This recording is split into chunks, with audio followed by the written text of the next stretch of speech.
There we go.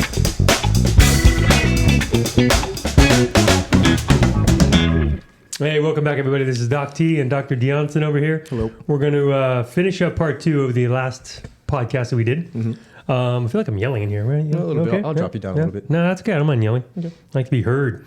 We were finishing up. We finished up powerlifting, endurance, strength training. We're kind of touching base for a lot of people who are, kind of getting back into movement or exercise or fitness or what have you.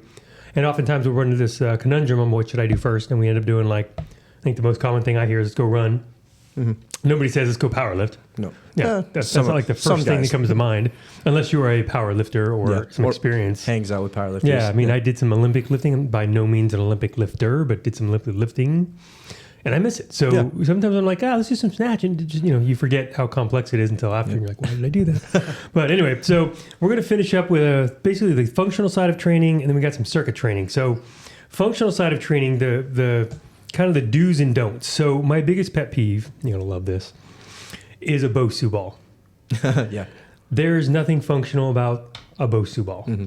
There's things you can do to develop certain neurological patterning, balance, stimulation, mix things up to keep things kind of fun. Yeah. But when I see somebody who can barely stand on one leg with nothing in their hand, trying to do a lunge or a squat on a Bosu ball, I'm a little concerned. Mm-hmm. Yeah, that's all. No, so I'd agree with that, especially when I see the higher level athletes kind of promote Bosu ball training. To me, it doesn't make much sense, mainly just because if you look at the court or the field that they're playing on, it's not that unstable. So why would we train on something like that? There is some, I will say this, rehab-wise, could be good for the ankle. Sprained ankles, hip issues, all that kind of stuff. There's the loop back system, right? The proprioceptive loop back system. For sure see some benefit. But I'm not even talking about that. I'm not talking about catch the 1 pound rubber ball or catch the little thing that's green, red, blue. Mm-hmm. That was the best invention. There are little things that come up. I'm like, I thought of that and never thought of that, but I should have thought of that. But those, I understand reflex. Those are, I'm talking about, I saw a cat on a physio ball, not even the Bosu ball, the whole ball. Yeah. Doing squats with 135 pounds on his back. Yep. That has zero function. Yep. There's no point. It makes no sense to me other than you're going to hurt yourself. Other than you hurt yourself, or you can say, I did it. Yeah, or a circus trick. Yep. Yeah. Because most people I know, they back squat with 135 on their back. Just normal back squats can't do it very well. Nope. Mechanically, they're a little off. So anyway, that's enough of a session there on that one. So function, what we're really trying to get into is basically, function is the best way to look at it definition-wise is we're looking at how you move. Not that you're moving, but how you're doing it. So the structure, I'm telling my body to squat or stand up or turn and walk this way. How does your body structure the functionality, meaning core firing, pelvic neutral, hip stability, muscle A and B and C are firing in order and all that kind of stuff.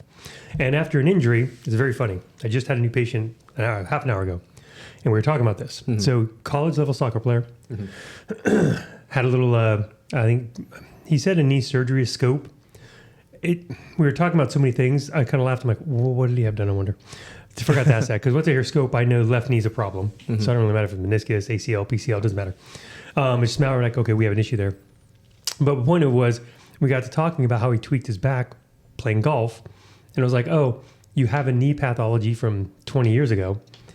And then we had a hernia mixed in there, all kinds of stuff mixed in there. So we don't have a repatterning of that person. Yeah. Like when their foot hits the ground, how does the body respond to that impact, if you will? Mm-hmm. Then they're going to just start having issues as they get older. Mm-hmm. I always say 40s and 50s, you start paying for your 20s and 30s. That's just the nature of the beast. So have fun, right? Yep. So function is like with this one, we're going to want to work on single leg balance. We're going to work on transfer of weight. We're going to work on proprioceptive. We're going to want his eyes closed. There's a lot of things we're going to want to do with him to get that feedback loop system kind of back online. Mm-hmm. And it doesn't just happen. So we had gentleman you work with after I saw him, good friend of SHARC, good friend of clinic, good friend of mine for 15 years. Him and his family have been patients of mine. And he's going through what we would do is a basic functional training protocol program, if you will. Yeah. So he's starting to get back to normal stuff. Mm-hmm. And it was funny because he got about 3 weeks in, which is a legit start, but that's just the start. Mm-hmm. And had to lower myself down there. And he took a week off vacation. Mm-hmm. And just truthfully, when patients go on vacation, I'm not going to bombard him. I have a patient going to London. Yeah.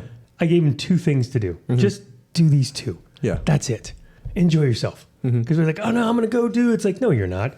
You're on vacation. Yeah. Go enjoy. Just try not to mess yourself up. Mm-hmm. So he took a week off, came back, And everything, all the progress, all 3 weeks where this was hard, this was hard, this was hard. Now it's not that bad. Mm-hmm. Now it's hard again. Hard again, yeah. And he's like, I don't understand. And I put it to him like this. I said, basically, picture yourself as a writer. So this is 1810. I've got to write with my hand, and I'm writing a novel for the king who's hired me to do so. Mm-hmm. I have X amount of time. I break my hand. Now I've got to use my other hand. Mm-hmm. This hand has not written a paragraph in my life, much less a book. Yeah. How much time will it take for you to learn in that hand how to write those letters in that way in a book? Years. Yeah, it's going to take time, right? You're right. I hope that is a long contract there. But that's going to take time. Yeah. And more importantly to that is the more you practice each day, the faster you get there. Mm-hmm. So if you practice once a day or once every other day or once a week, it's going to take you exponentially longer time to get there. Yeah. If you take a week off and you've only been trying it for 3 weeks, yes, you're going to lose everything you just put in your body. Yeah. Gone. Because, I love the because part, your body has an efficiency system. It's usually a compensatory pattern. When you fall back into that compensatory pattern, which the body thinks is more efficient, mm-hmm.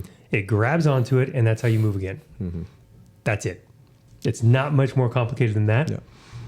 That's theirs. So functional training, in essence, for us is trying to do that. Mm-hmm.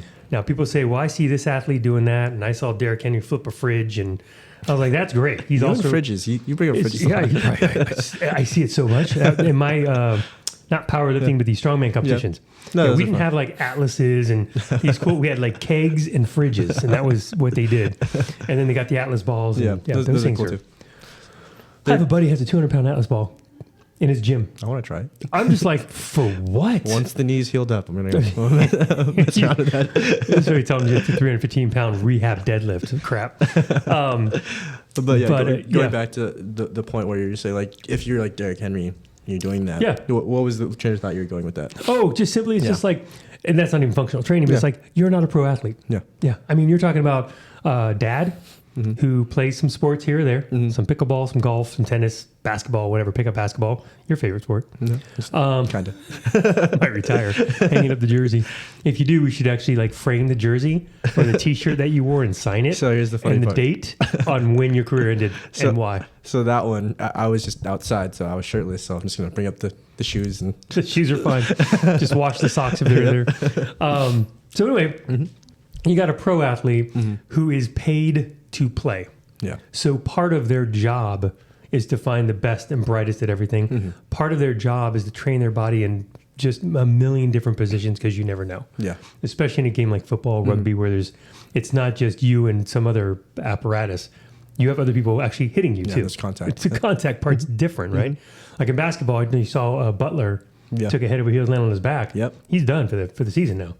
Last time I checked, he come back in. He came back in. Oh. I'm pretty sure he's on some fun stuff. He's on some fun stuff. Yeah, he's on a ride. John Morant went straight, basically, right on his hip, and he didn't come back. So, God. Same thing. So those traumas, if you're going to fall and somebody hits your leg and you're going to have a leg extended, you can put yourself in positions that the tissue can hopefully absorb that mm-hmm. and not break anything. Yeah. Like bones, ligaments, tissues, whatever.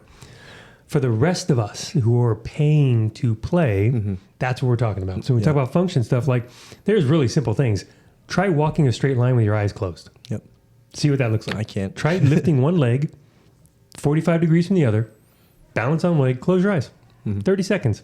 See what happens. No. Right? That feedback system, that loop in there, if you fall over in 6 seconds, you have a really bad feedback system. Mm-hmm. That's what we're talking about. Yeah. So functional training for us is, and it's funny because all of our athletes, everybody mm-hmm. comes in here, every patient, everybody we've ever known, us, wired, like top to bottom. That's where we need, there it is. So bad. So we shouldn't open windows. I'm like a child with a I was trying to get more light. Squirrel. But back to function. So it's basically, we give them a workout and they're 25, 30 minutes long. Mm-hmm. They're challenging. Like they feel like they worked out, mm-hmm. but not in the blood, sweat, tears mess of a floor can't breathe. Yeah. That's like a survival training. I did mm-hmm. a little talk about that a while mm-hmm. back. And that's different. Mm-hmm. We're not trying to exhaust your body. We're not trying to have cardiovascular development. Mm-hmm. I'm not trying to make you stronger. I'm trying to make your body work with other pieces together as a system mm-hmm. more efficiently so that you can become better at strength or endurance or whatever. So like his rehab, let's just jump right into if you want to, your knee. Yeah. Let's just drop in. Yeah. So like some of the stuff, I mean, obviously when I deadlifted the 315, that wasn't a joke. I actually went and did it, but also that's not a functional thing to do. That was just, let me get back to the sport a little bit. Kind of. That was an itch. Yeah, it was an itch. Yeah. I knew I was going to be safe enough because of where I was at, but I also knew that, hey, this isn't really going to fully help my knee quite yet. Oh yeah, your knee did not heal better because you did that. No, it also didn't hurt it. It didn't hurt it. It also gave me something to look forward to at the end. Yeah, as long as I have a spectrum of like, Yeah. it's going to hurt it, it's going to help it, or it's going to do nothing at all. That was like a nothing at all. Nothing at all. At best, a little patterning for deadlifting. Yeah. But you didn't lose that in 2 weeks either. No, it just felt funky, but it was like, it felt good. Yeah. It felt good to do so. But like some of the rehab stuff that we're doing with like iso holds in specific positions, being able to do like a forward lunge with some weight pulling me forward to stop myself. Like those things are going to be important in my everyday life. Sure. So let's figure out how to do that. Funny enough, when I reintroduced like a forward lunge pattern, horrible. Oh, God. I basically almost fell the first time. And I was like, I can squat in the floors. What is this a problem? It's interesting. That always brings up an interesting conversation with the benefit of the function of a single leg movement, which I like them as almost like a periodization tool. So you're a lifter. So generally speaking, both your feet are on the ground at all times, right? So you should probably make sure they're equal, 50-50. And that's what that single leg stuff does is you do a little forward lunge, reverse lunge, just step up, just lateral, just load it in different patterns to see how one side responds compared to the other. Yeah. And if they both feel, hit it, it's so plus entertaining. I love this. That's my favorite. Set a record already. How many of them have in one podcast? But if you can make yourself feel balanced, you feel equal. Yeah. Now, you may not be, of course. I'm still a fan of like, put a camera in front of you and videotape yourself squatting 100%. With some weight, deadlifting, and just check out the shifts, or is there a big shift, little shift, no shift, whatever. Because that tells you like you're not necessarily weaker or stronger. You have like we talked a second ago, you have a bad pattern that the body recognizes more efficiency for whatever reason. And so it wants a shift or skew. And squatting by far is the best to watch somebody's hips go down. Then you watch it shift. This knee shoots out. This knee shoots out. Like this one foot forward, this one goes outward. And you have this weird squat angle. Yeah. And you're watching them like, so you feel totally normal. Yeah. Wow. Yeah. We got some work. So those are the things you want to identify. So if you're going to compete, that's where that kind of falls into play. So especially when it becomes a problem, right? A lot of these guys sometimes will have that, but there's no pain. No pain, right? No problem, no stiffness. And then sometimes I'm not even going to touch that. They've figured out how to lift that way. It's not a problem. And then something happens, and then we address that. We need to talk about that in another podcast because that's an interesting. That's definitely on another podcast. Yeah. There's a thing as it comes to athletes. We're doing the podcast. Yep. So we're going to call that the athlete. What do you call that? Athletes.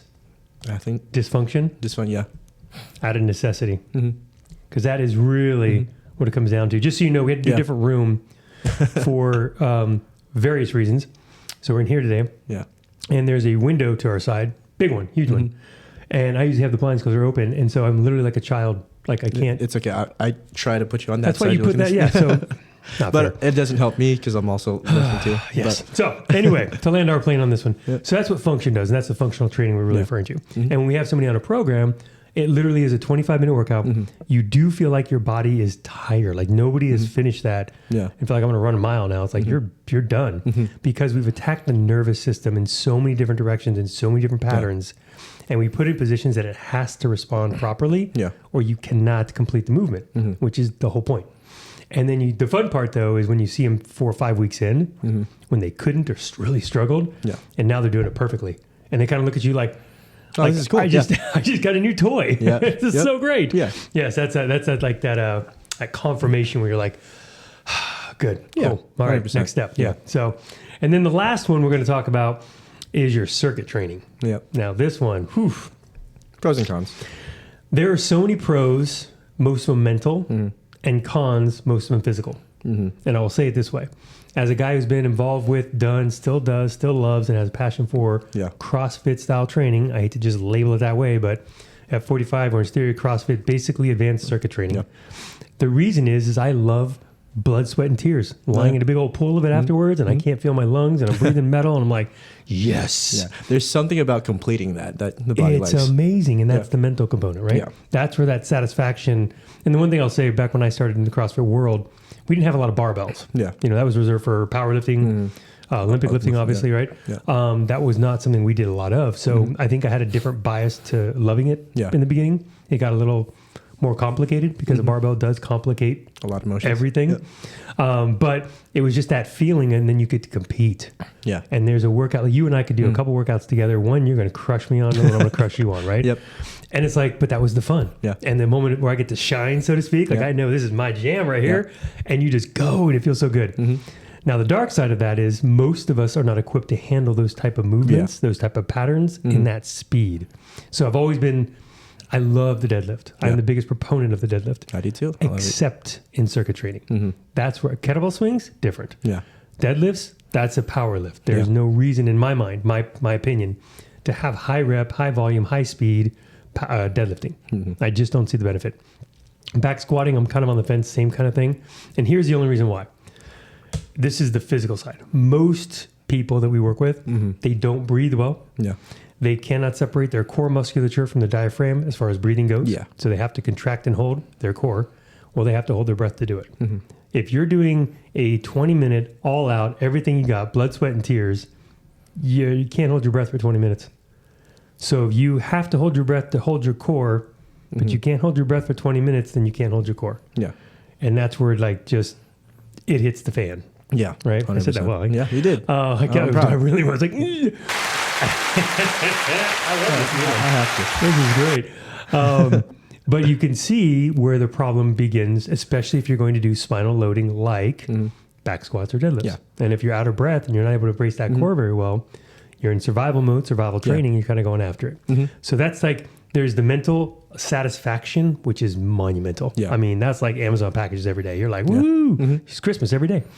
And then the reality of it all, almost got one there, of the body physical, that's the downside. Yeah. So go ahead. Yeah. Well, when you look at powerlifters, you look at Olympic weightlifters, there's a reason why you're only doing it's probably going to be like between 1 rep to 5 reps. It's not a lot of max, reps. Yes. A lot of reps. Sometimes they'll play around with like an AMRAP just because the coach wants to be mean. And that's new though. Yeah, that's newer. That's circa 2008, 09. Yeah. So relatively. This is not 1970s powerlifting. Yeah, but it's like, they're throwing that in there. Yeah. To some extent, there's some purpose there, but not necessarily in the same way as CrossFit or like the not the functional training, the F45 type of training. When we talk about doing a deadlift heavy or doing a back squat heavy, and why we're usually not big proponents of doing a lot of them, is because I know when I'm underneath the bar at like 80 to 90% of what I can do, it sucks. Yeah, dude. You're thinking about all the small things, like where's my foot position? Where's my hip position? I'm thinking, why am I here again? Yeah, why am I here? Your friend is going to say it moved really fast, and to you it felt like you moved for 30 seconds. But it was a 30-second deadlift. 30-second deadlift, but you came up in 2. So you feel like you, in like some ways, are about to die. Just because there's so much going on.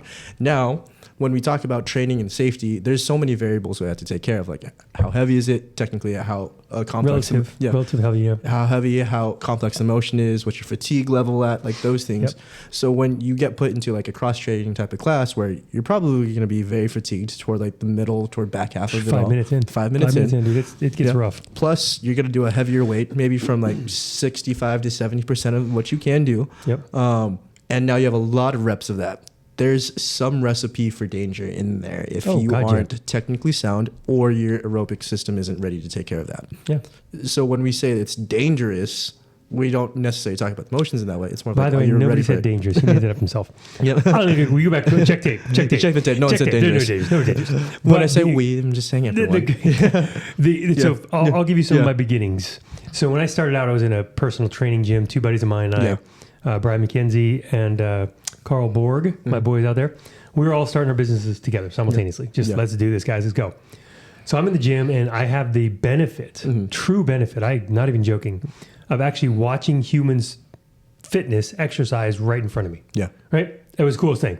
And we were dabbling with, like both of them came from a little more of your kind of bodybuilding, relative functional training, some med ball slams, some cone work, stuff like that. That's fun. Oh, that actually is fun. Yeah. That's something. CrossFit back when it really began. If you really want to go down, everybody out there watching, just for fun to see what I'm talking about. If you're 2008 and newer to CrossFit, which is still 16 years, is crazy. Yeah.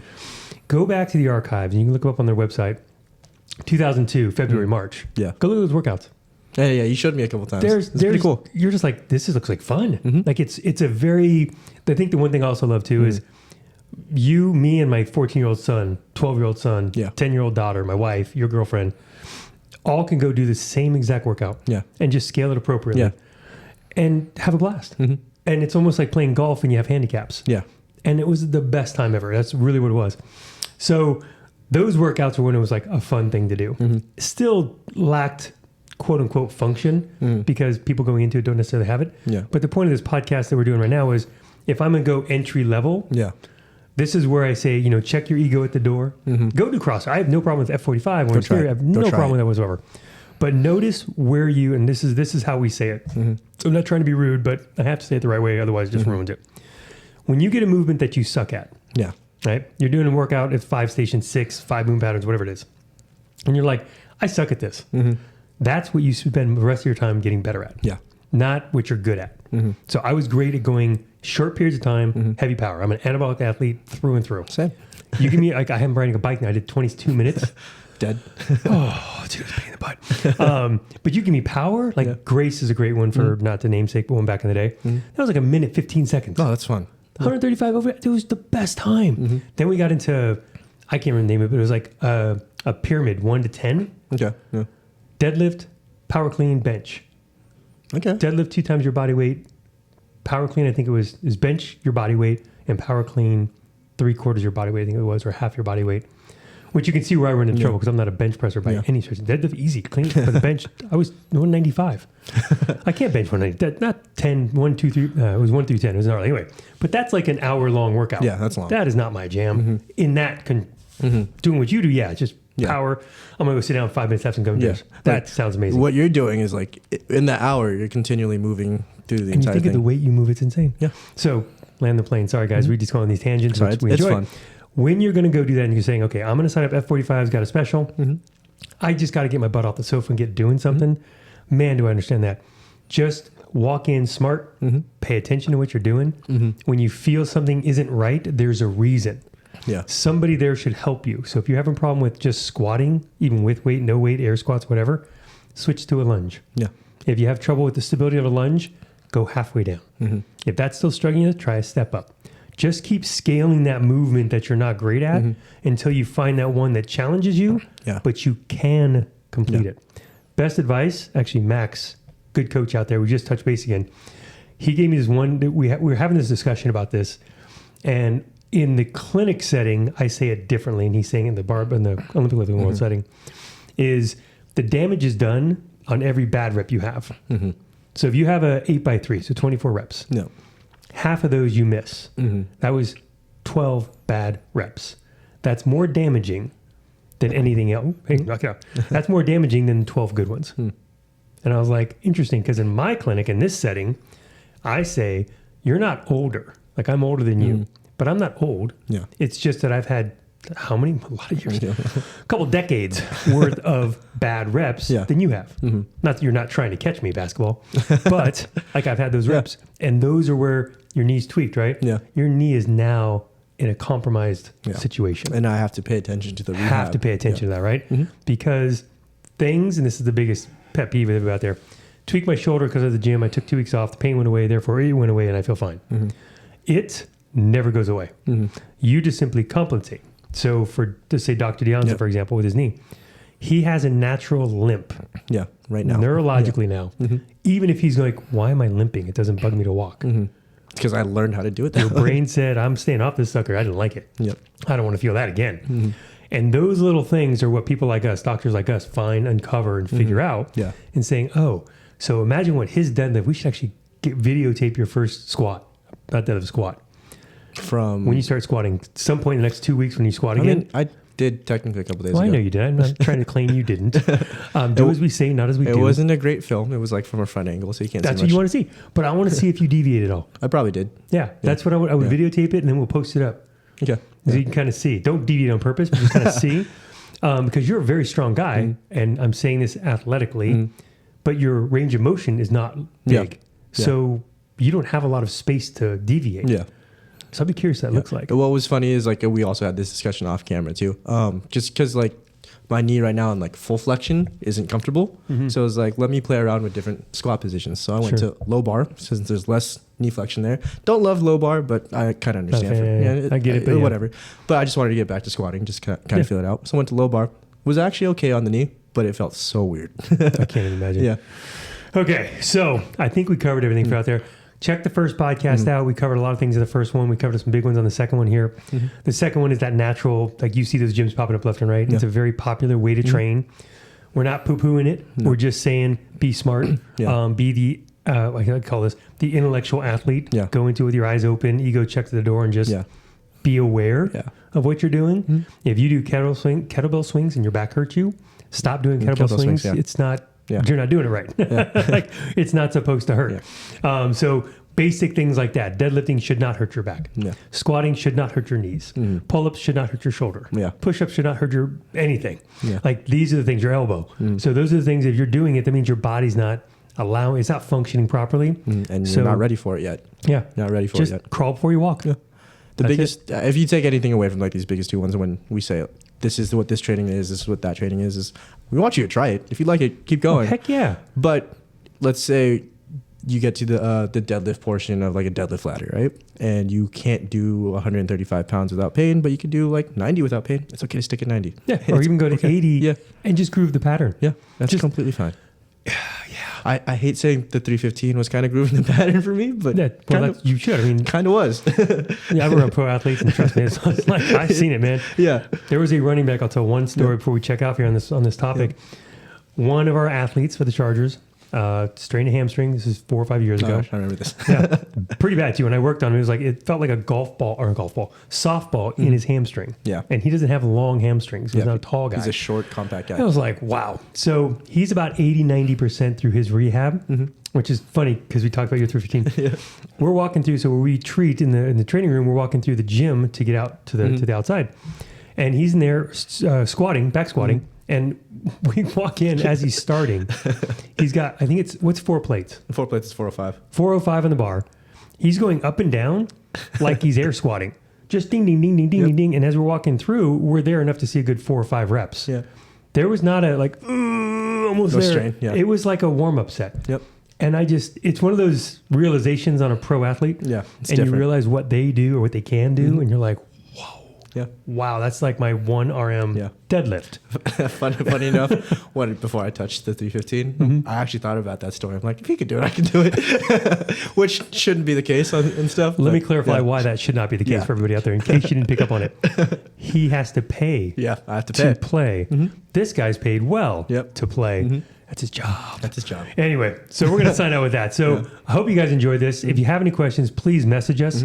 Leave it in the comments too. Yeah, I mean, whatever you're up for, we love reading the feedback and seeing it. We get it all the time. It's nice to see because that helps us kind of, I don't want to say inspire, but it gets the brainwaves going and we start thinking about other things to talk about because the human body is a amazing mammal, whatever. I'm going to get fact check all over the place on that. My son's going to fact check that. That's fun. Anyway, it's a human body. It's an amazing body. Yeah. What it can do, both good and bad. Mentally, physically, emotionally, everything. It's just an amazing thing. Yeah, it's so complex, but so simple at the same time. Yeah. So if you have any questions, like we could always talk about whatever we'd like to on these things. Yeah. But we like direction too. Yeah. We like informing you guys about how we think and what we think is best for you guys to try. Yeah. And I've got, it's great. I was privy enough. I got CrossFit in 2003, 2004. Yeah. Just when it was starting. Olympic lifting started taking off because of that, which they hated, but they also loved.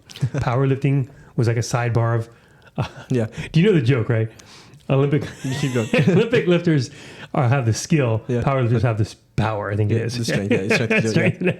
It's like when they say guys that can't play basketball play line on football. Yeah. Yep. It's like, I think the guys play lineman on football would argue with that a little bit because, but who knows? Yeah. Anyway, those are jokes. Just jokes. There's standards. We could go on that, but I'm going to leave it there. All right, guys. We're checking out, again, hope you enjoyed it. Check out the part 1 that we had about a week ago. Enjoy this stuff. Let us know your questions. I'm Doc T. I'm Dr. David. We'll see you guys next time.